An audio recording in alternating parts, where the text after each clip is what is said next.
Il est 13h à Conakry, Memera Dinguiraï, bonsoir et bienvenue à tous dans ce journal. Le baccalauréat unique session 2025 a officiellement été lancé ce lundi sur l'ensemble du territoire national. À l'intérieur du pays, les autorités de tous bords se sont mobilisées pour le bon déroulement de cet examen. Obtention des passeports biométriques sur place à Kindia. Les opérations d'enrôlement ont été lancées par le ministre Bachir Diallo. Désormais, les populations n'auront plus besoin de se déplacer sur Conakry. Fête nationale de la Fédération de Russie, un orchestre de ce pays a séjourné à Conakry où un show a été offert aux étudiants et cadres de l'ISAMC. C'est tout pour le sommaire. Encore une fois, bonsoir et bienvenue à tous. Les épreuves du baccalauréat unique session 2025 ont officiellement démarré ce lundi sur toute l'étendue du territoire national. C'est le Premier ministre qui a procédé au lancement de cet examen dans la région de Memo, précisément à Pita et à Dalaba. Partout, il a encouragé les candidats tout en insistant sur la discipline et la rigueur. Ousmane Bangoura, reportage. C'est au complexe scolaire Elhadji Ibrahima Bari de Guémé 2 à Pita que le chef du gouvernement a lancé la toute première épreuve du baccalauréat unique à session 2025. Une épreuve d'histoire destinée aux candidats du profil sciences sociales. La région administrative de Mamou présente cette année 1031 candidats, dont 489 filles. Ils sont repartis dans 6 centres d'examen et 37 salles de classe, 37 salles d'examen.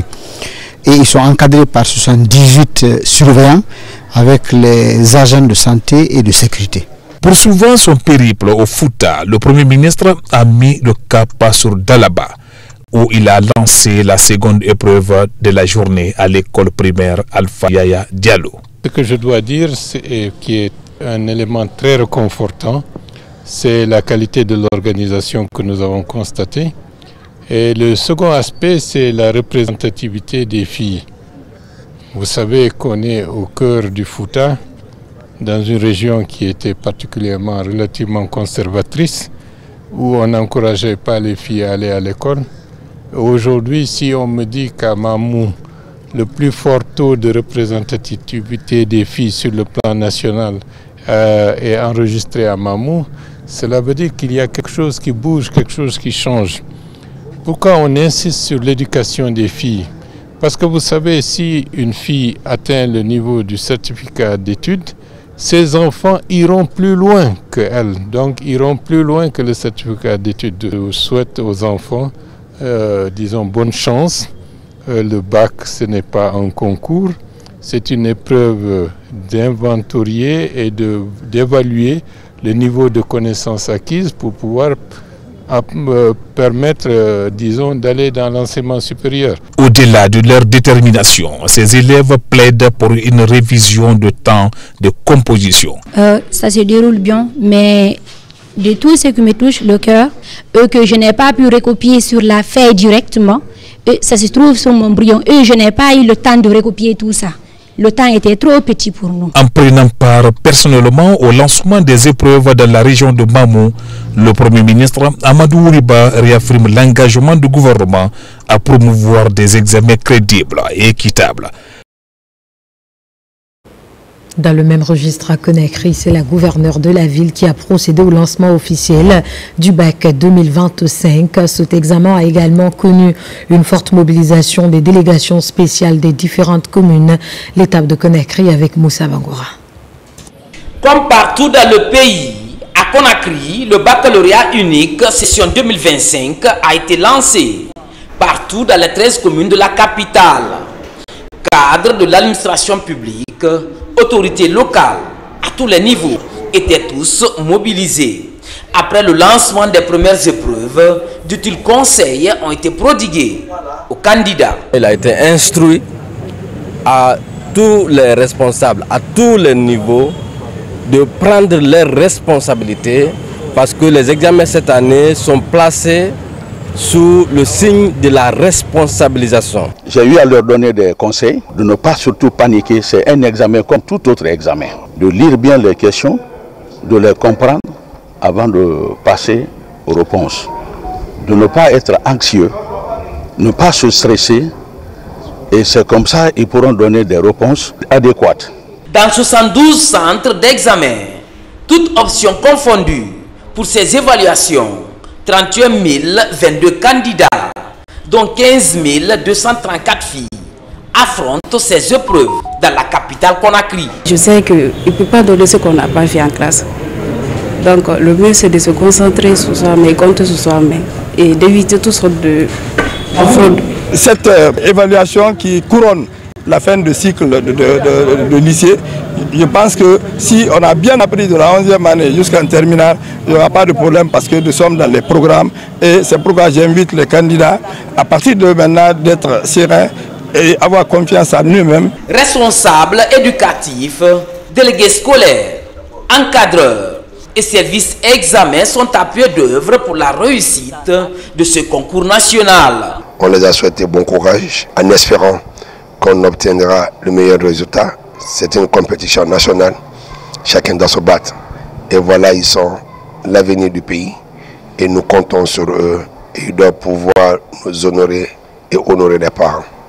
Depuis 3 ans, les lauréats guinéens qui quittent notre pays pour le Maroc, pour la Tunisie, ils méritent. Cela veut dire que le mérite prôné par les autorités éducatives, par les autorités de la transition sont respectés à la lettre. Et ça, c'est de façon irréversible. Pour cette première journée, aucune fausse note n'est signalée. Tout se passe dans le calme et la sérénité, comme souhaité par le ministère de l'enseignement préuniversitaire et de l'alphabétisation. Nous ne changeons pas de sujet à rappeler que le mot d'ordre des examens de cette année porte sur la rigueur, la transparence et la sérénité. Dans l'arrière-pays, les autorités administratives et éducatives des 7 régions se sont mobilisées pour garantir le bon déroulement des épreuves. Le tour avec Ibrahima Oulé Fofana et Silati Koroma. Farana, le coup d'envoi a été donné au lycée d'Andaya. Une forte mobilisation des autorités administratives et éducatives marque le début de ce baccalauréat.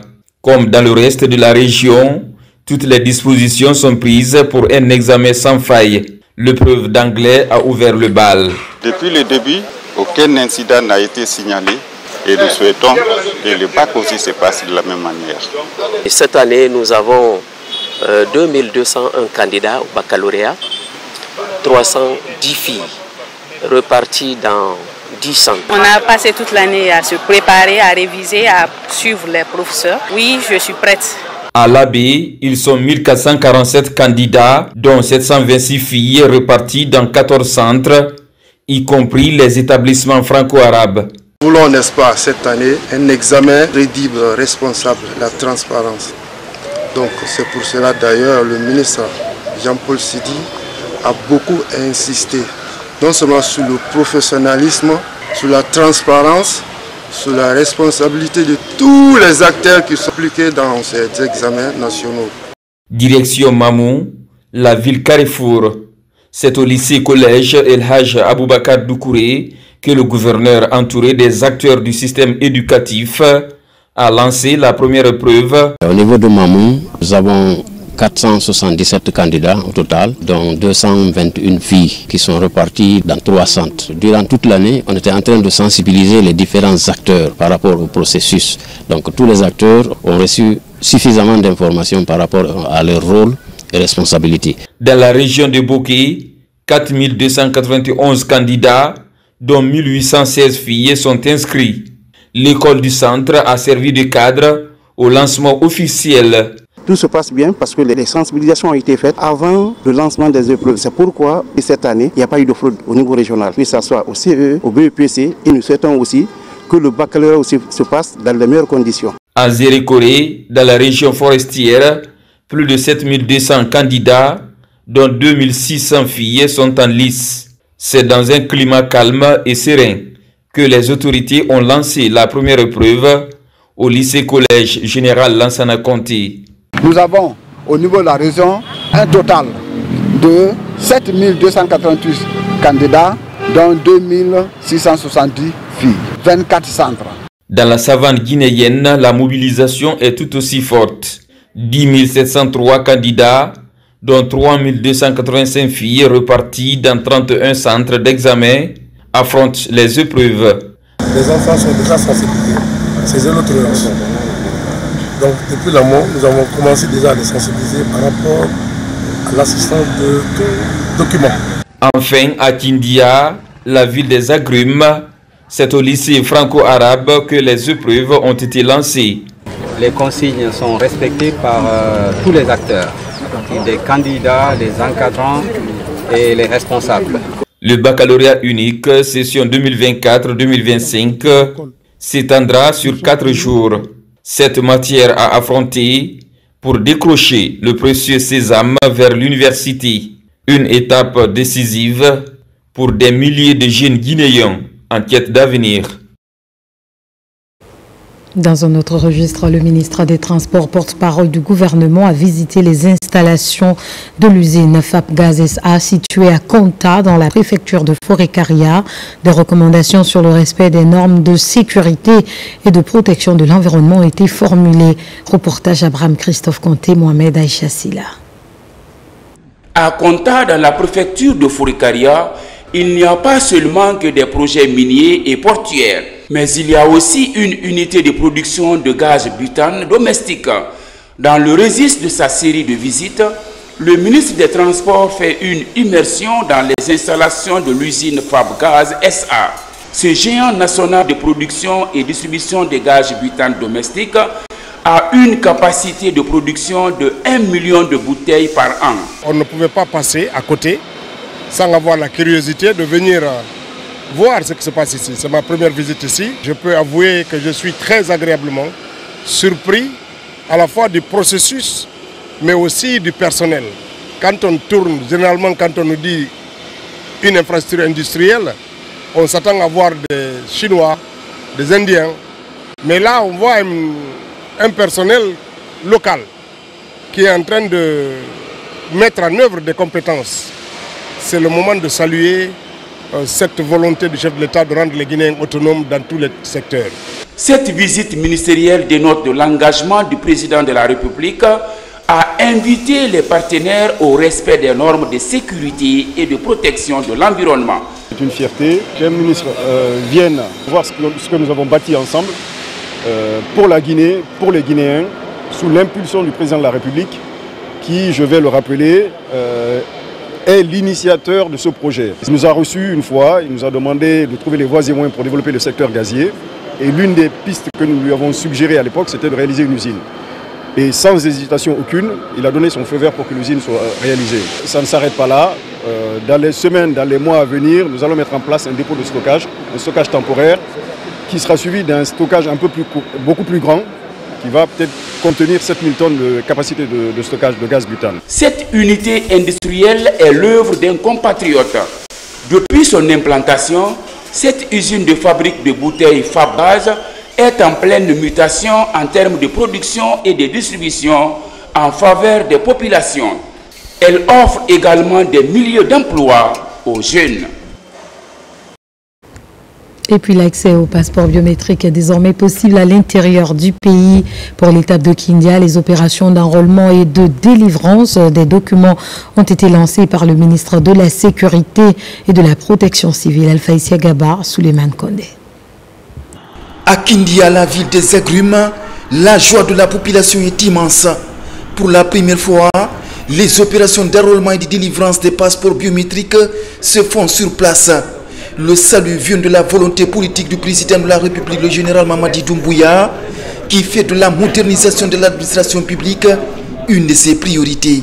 C'est un sentiment de joie, de satisfaction et aussi de soulagement de savoir que non seulement moi, mais aussi tous les autres citoyens de la ville et la région de Kindia ne sont pas obligés d'aller jusqu'à Conakry avec toutes les tracasseries qu'on connaît, mais que nous puissions tout simplement venir ici et nous enrôler et obtenir les papiers dont nous avons besoin. Chers chefs de centre, ainsi qu'à l'ensemble des agents de la DCPAF, la Direction centrale de la police de l'air aux frontières, vous avez entre vos mains un outil de souveraineté moderne, le passeport. Il ne s'agit pas seulement de recueillir des données, mais de garantir que chaque passeport délivré soit légitime, sécurisé et conforme aux lois de la République. Le dispositif est déjà mis en place. Les désireux de passeports biométriques peuvent désormais se rendre simplement à la direction régionale de la police de Kindia. Comme à Conakry, les citoyens vont patienter environ un mois après l'enrôlement pour entrer en possession de leur précieux sésame. Ce document biométrique que nous lançons aujourd'hui à Kindia, c'est pour dire aux citoyens qu'il n'y a pas d'intermédiaire, il n'y a pas de démarcheur entre les citoyens et les gestionnaires de ce document. Si le gouvernement, le ministre de la Sécurité, a pris l'initiative de faciliter l'obtention de ces documents aux citoyens de la région de Kindia, entre nous ne devons plus rencontrer de difficultés. C'est de porter à vos pieds, partout où vous êtes, les services essentiels de l'État. Et le service essentiel de l'État dont il s'agit, c'est le passeport. De 1958, c'est en 2025 que cela a été rendu possible grâce à l'avènement du CNRD sous le leadership du président de la République. Dans ces opérations d'enrôlement et de délivrance des passeports biométriques, toutes les régions administratives sont concernées. Deuxième et dernière phase, les régions de Boki, Labé, Farana.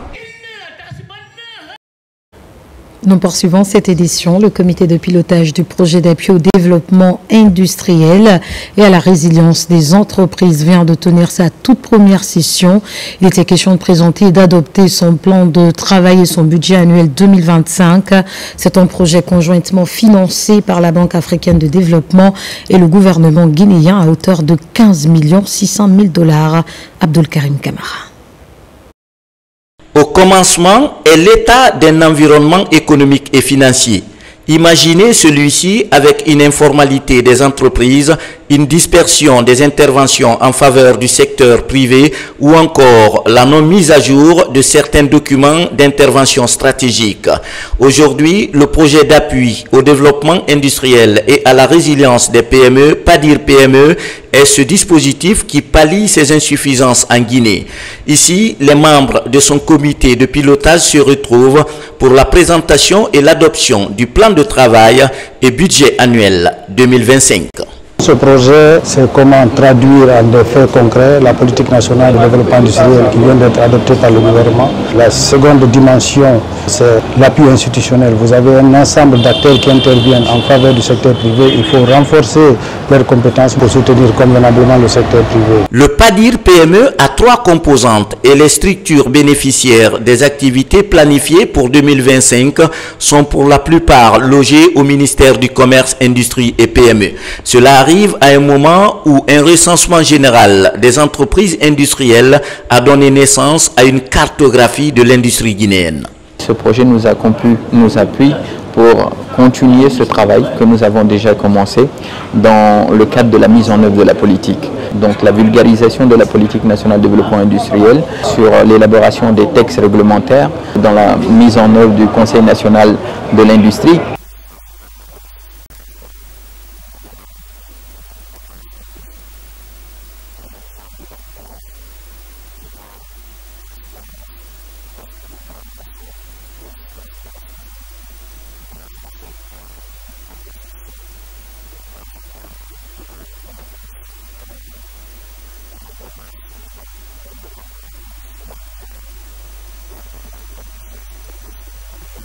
Le projet PADIR PME est financé conjointement par la Banque africaine de développement et le gouvernement guinéen à hauteur de 15 600 000 $ et l'exécution des tâches est assurée par l'unité de coordination et d'exécution des projets. Et pendant ce temps, présentation des lettres de créance, l'ambassadeur de Guinée en Côte d'Ivoire a présenté officiellement les documents qui l'accréditent comme chef de mission diplomatique de notre pays près la République sœur de Côte d'Ivoire au président Alassane Ouattara. Les détails de la rencontre avec Makemedozo. Ce lundi est un véritable ballet diplomatique au ministère des Affaires étrangères. Dr Morissanda Kouyaté a d'abord reçu l'ambassadeur du Royaume du Maroc en Guinée. Une rencontre détendue pour faire le point sur le niveau de coopération entre la République de Guinée et le Royaume chérifien. Deux pays qui doivent la force de leur amitié au premier leader. Nous avons eu un échange fraternel comme d'habitude avec M. le ministre des Affaires étrangères pour examiner les moyens de raffermir et de renforcer davantage notre relation bilatérale, historique. Nous avons beaucoup de projets qui sont dans le pipe, comme on dit, avec notamment des visites de haut niveau. Donc nous avons eu l'opportunité d'échanger sur ces points et de discuter des moyens de renforcer davantage notre partenariat. Le chef de la diplomatie guinéenne a ensuite reçu à sa demande la chargée d'affaires de l'ambassade des États-Unis en Guinée. Une visite périodique pour voir dans quelle mesure renforcer la coopération bilatérale dans plusieurs domaines de développement. Washington et Conakry espèrent poursuivre cette belle dynamique pour le bonheur de leurs populations respectives.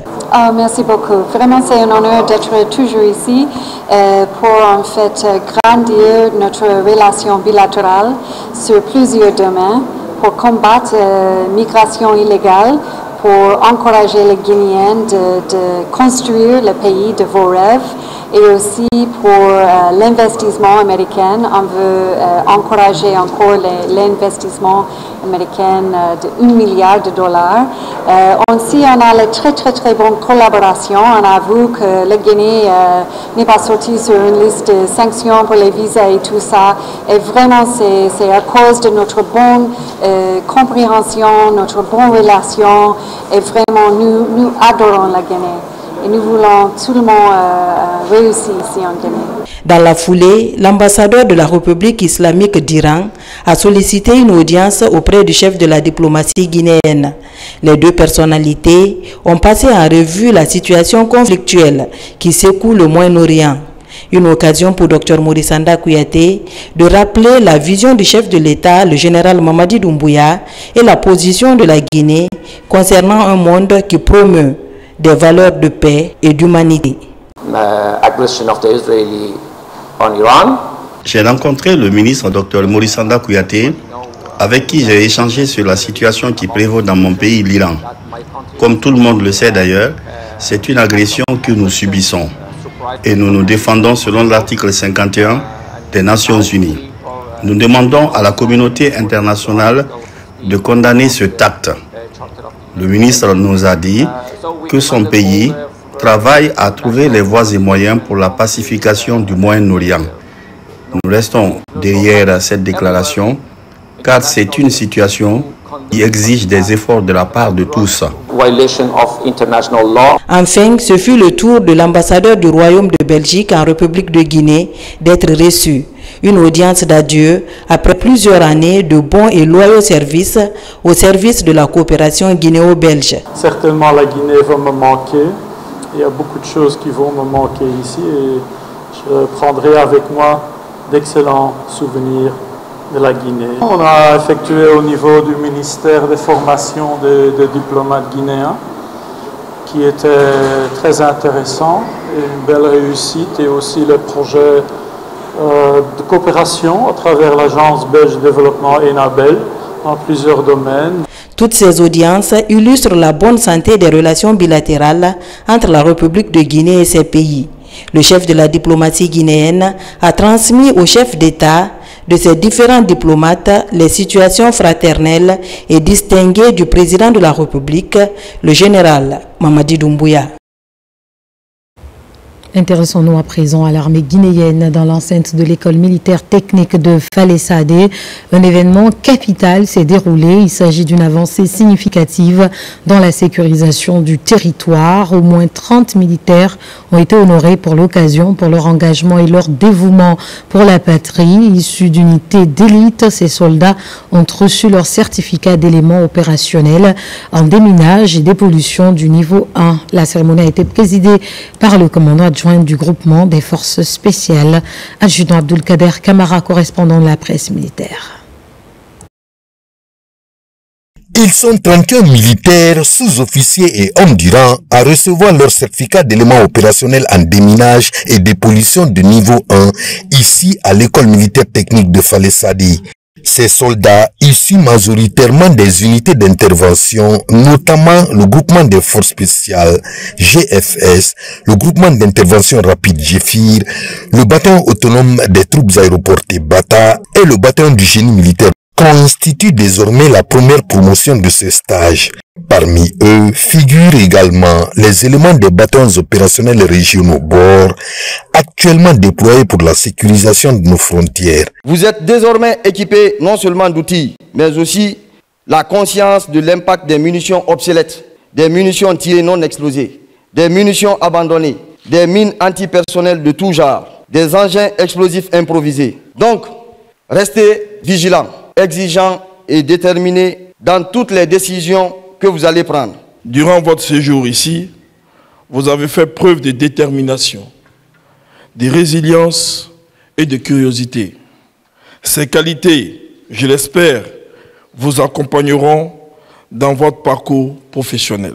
Durant 4 mois, ces soldats ont suivi une formation intensive dont le programme a couvert les domaines essentiels tels que les connaissances militaires générales, l'entraînement sportif militaire et les outils de base de la spécialité EOD, éléments opérationnels en déminage et dépollution. Ça a été pour nous une très grande opportunité de participer à cette formation. Parce que nous manipulons des munitions tout au long de notre carrière dont nous ne connaissons pas réellement les dangers. Et arriver dans cette école, ça nous a permis de comprendre comment fonctionnent ces munitions et quels sont les dangers qui sont liés à ces munitions. Dans le cadre du déminage, la première erreur est la dernière. Il faut l'apprendre correctement.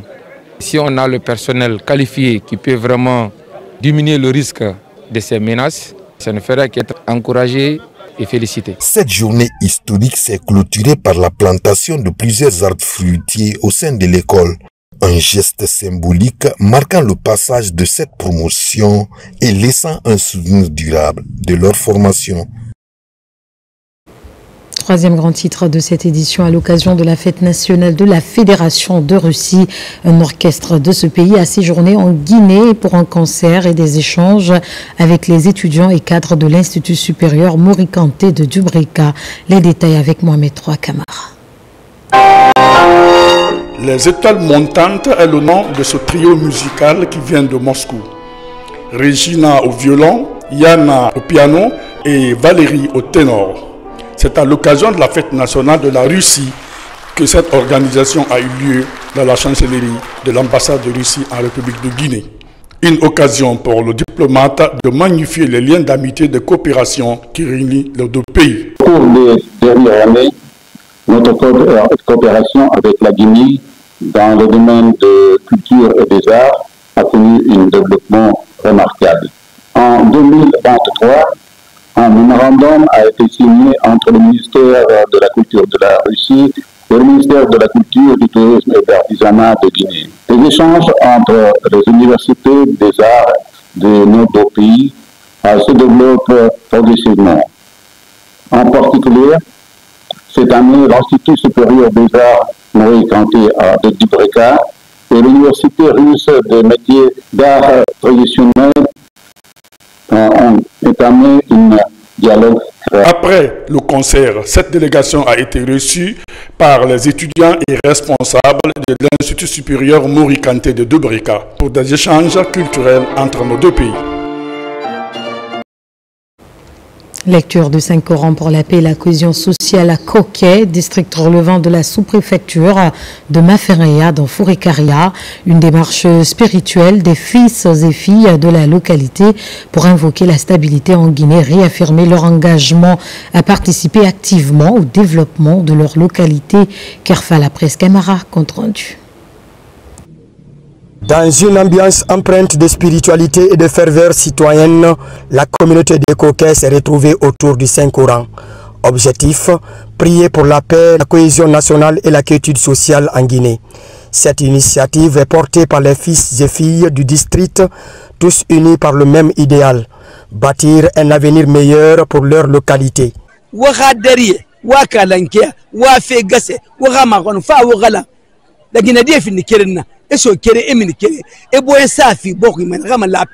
En tant que chef religieux, j'appelle toute la population guinéenne de se donner la main, d'avoir un idéal commun. C'est ce qui est important pour le développement de notre nation.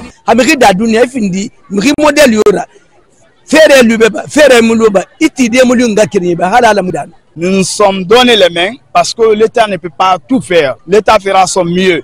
Et la population aussi a sa responsabilité vis-à-vis du développement de sa localité. Raison pour laquelle les fils et fils de Koké se sont donné les mains.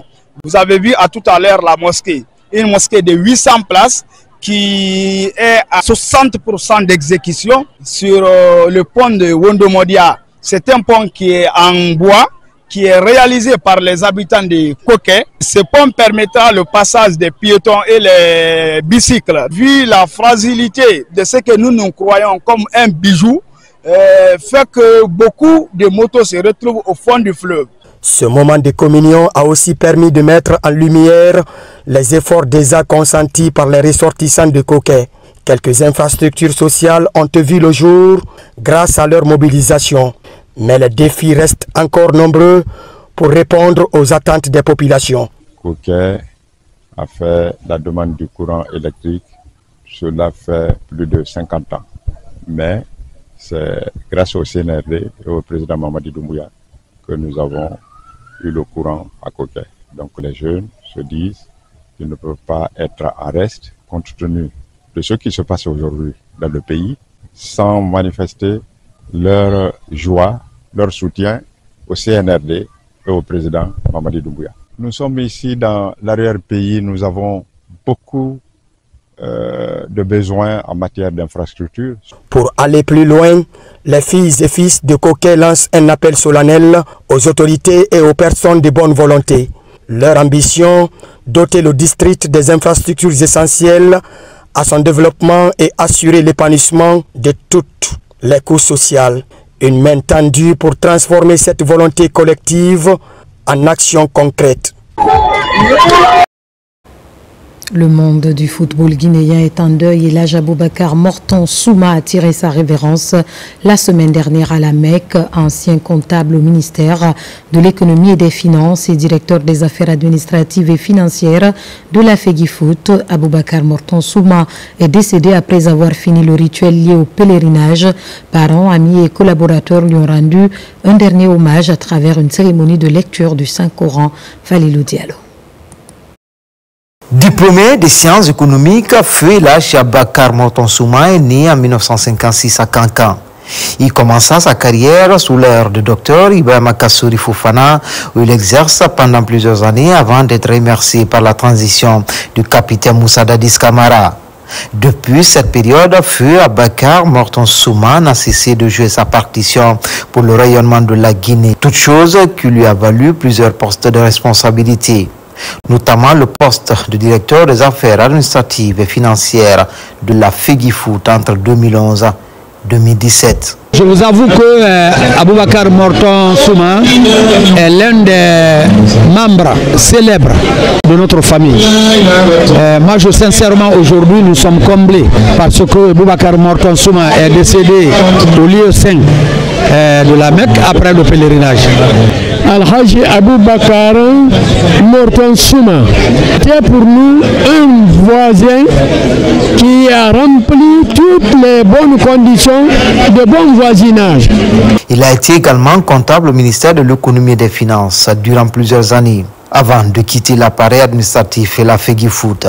Le défunt fut un grand chef de famille, calme, drôle, amoureux de football pour lequel il s'est engagé avec passion, abnégation et loyauté. J'avais un mari exemplaire, une bonne personne. Je pleure aujourd'hui, mon cœur saigne. Je ne peux pas le remplacer, mais tout ce que Dieu fait, c'est ce qui est bon. Je prie pour lui, je remercie tout le monde. Marié, père de 10 enfants, il a su construire une famille unie autour de lui avec des valeurs de patience, de travail et l'amour du prochain. La Guinée perd en lui un bon cadre et un grand serviteur de l'État. Paix et paradis éternel à son âme. C'est ce élément, mesdames et messieurs, qui met fin à ce journal. Merci à tous de l'avoir suivi. L'actualité se poursuit sur la RTG. Bonsoir.